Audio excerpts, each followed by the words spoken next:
Hey guys, welcome back to the Comic Book Lowdown. I'm Wellington, and I'm bringing a new video series to you guys today, starting it up. These videos are going to be at random, really, with suggestion coming from Spiro.geek. It's this new video series is going to be called Off the Dome, where it's just going to be vlogs about things I've been thinking about, whatever, vlogs, whatever. Since I have a bunch of time on my hands now that it's summer, I'll probably be doing a couple of these whenever I feel like it. There's not going to be any specific day for it or anything like that.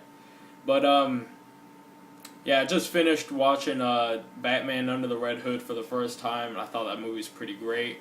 It was an awesome movie, actually. Even though I really do wish that Mark Hamill and Kevin Conroy could do the voices for every Batman and Joker thing, just because I think they're the best at it. But I wasn't disappointed at all with the voice acting in this movie. But that's not really the topic that I wanted to talk about today. Recently, I've been seeing a lot of people have not I've been seeing that a lot of people don't like the character of Mary Jane in Spider-Man, and I just want to know why people don't like it or like her. I feel like a lot of people, they think of Mary Jane as either her character in the Spider-Man movies, the Sam Raimi movies, and I was thinking about it.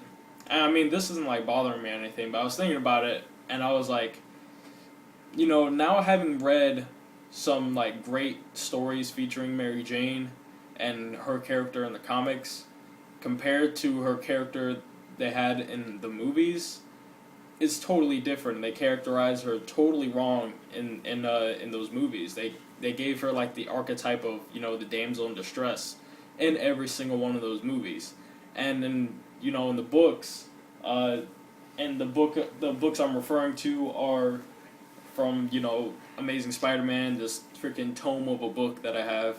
I was reading through some issues last night. I was kind of bored, so I was just reading through, and she's a great character. And not only that, not only did they not characterize her good enough in the movies, but they didn't. They picked the wrong actress. They could have picked a more attractive looking actress, because in the comics she's a model. They make her out to be a model, and Kirsten Dunst is not at that level. I mean, she's just not at that level that they could have gotten.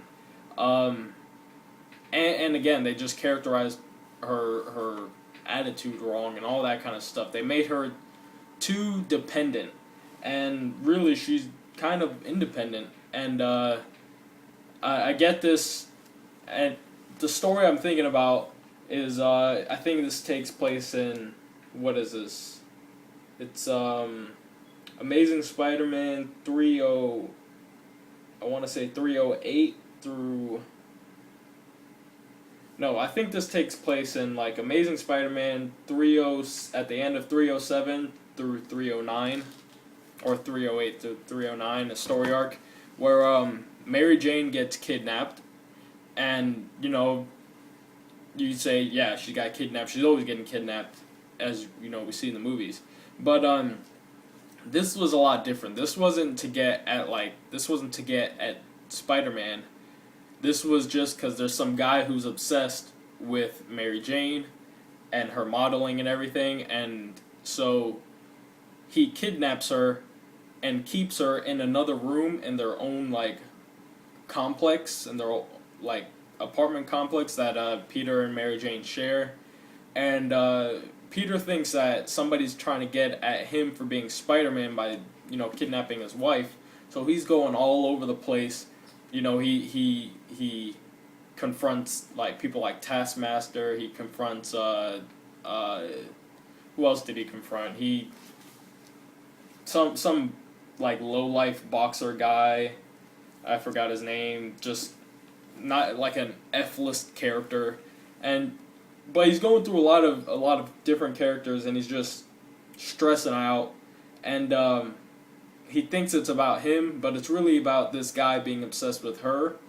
And the way that this is resolved, it's really because of her own, her own quick thinking and quick acting and her own, like, assertiveness that gets her out of this situation. That, like, the guy was going to force her into marriage and all this other kind of stuff. But it was of her own doing that she got out of this situation, and she wasn't saved by Spider-Man at all. And in fact, she actually then saves Spider-Man.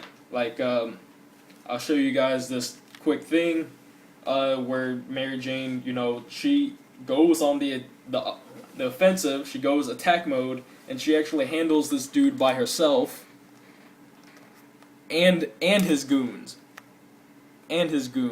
So, and she steals a gun, and she then, if I can find the page, there's this guy named Styx who, like, with his touch, if he touches you, he's got, like, a touch of cancer that anything he touches dies. And this guy was about to, like, touch Spider-Man, and then Mary Jane just starts firing on him, almost cursed. He just starts firing on him, this whole page over here. And so, really, at least the way she's characterized in the Spider-Man books, at least from like 300 onward, she can handle her own. She's not just like somebody who needs to be saved all the time, like they characterize her in the movie, at least. So, you cannot like her. I'm not trying to convince you guys to like her, like her now. But, I mean, I feel like some people's bias is, or not bias, but their opinion is placed with the wrong, like, source material. Which I really believe that if you're gonna look towards her or judge her on her character, judge her on the books. But, again, she is a little characterized. She's characterized a little different now than she was back then, anyway. So, every opinion is valid. It's all good. And then also going back to, like, just picking the wrong actress. Like, what I love about this book is that Peter and Mary Jane are always doing it. And it's really funny. And so, like, there's this one part where because Peter's always depressed about something, he's feeling like lesser of a man because Mary Jane makes more money than he does, and she can buy them this great apartment room and all this other kind of good stuff. And, he's just a freelance photographer. And so she tries to cheer him up by like, playing with him, acting like he's a modeling photographer and all this kind of stuff. But then, again, his depression starts to take over. So what she decides to do is like, all right, time to take some nude pics then, right? See, she takes off her, like, I don't know if you guys can see that good, but she takes off her, like, shirt and stuff. and like, the dialogue bubble then says, slowly Peter's spirits begin to rise after, seeing his wife's boobs and all that kind of good stuff. Or her jugglies, I should say.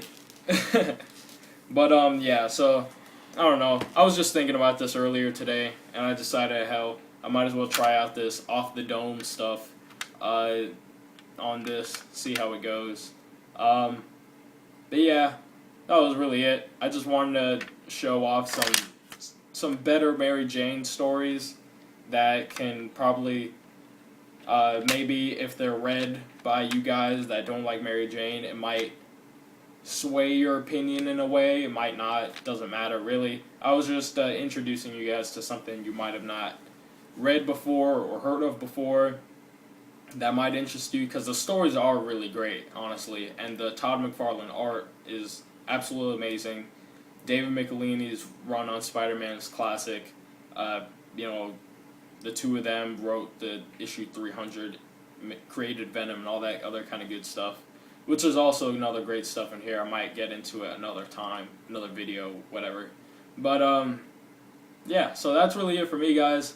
Tell me what you think about this new vlog series, whatever. Leave a comment below, whatever.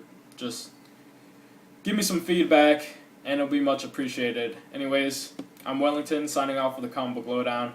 I'll see you guys next time.